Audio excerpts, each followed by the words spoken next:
आम्ही गुलाबजाम बनवणार आहे. त्यासाठी 1 किलो खवा आणलेला आहे. हे बघू शकताय. खवा एकदम ताजा आणि फ्रेश खवा आहे.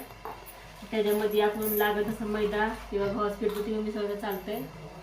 जसं लागेल तसं जेवढं बसतं तेवढं मैदा मिक्स करून घ्यायचं आपण.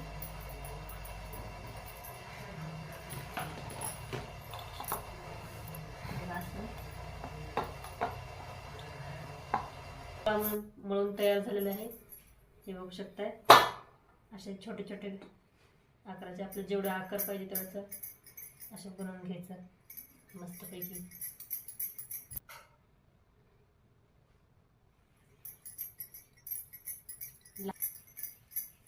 हे बघा अशा पद्धतीने आपण बनवून घेतलेलं आहे. तुम्हाला ह्यातून बी लहान मोठे साईज ठेवू शकता. मस्त असं तेल गरम करून त्यात तळून घेऊ आपण. सगळे असंच बनवून घेते म्हणा. सगळे अशाच पद्धतीने बनवून घेते. हे बघा आपलं तेल गरम झालेलं आहे. थोडं थोडं करून आपण तळून घेऊ एकदम बारीक गॅसवर. हे बघू शकता अशा पद्धतीने सोडून घ्यायचे. जेवढे कढईत बसतील तेवढेच सोडायचे, जास्त सोडायचे नाहीत.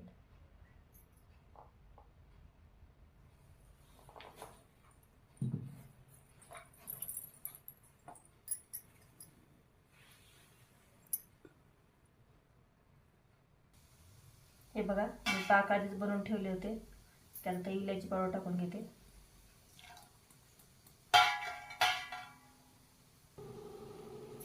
हे बघा मी अशा पद्धतीने तळून घेतलेलं आहे. एकदम बारीक गॅस ठेवून तळायचं.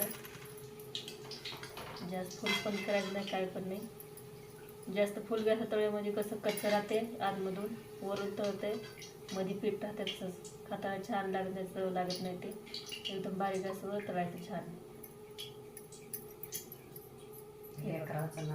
लेकराचं नाद आमच्या मयंकला लेकरावाला परत सांगितलं तर सकाळी आणायला. मग त्यांच्या पप्पाने खवा घेऊन आलं. संध्याकाळ चालले करायचं बनवायचं.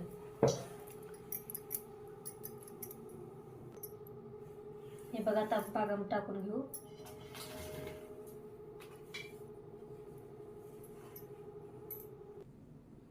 हे बघा अशा पद्धतीने आपले बनवून तयार झाले तर गुलाबजामुन.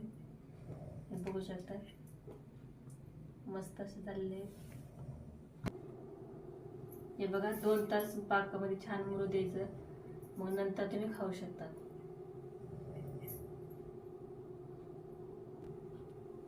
चला मग आता भेटू पुढल्या व्हिडिओमध्ये. बाय. व्हिडिओ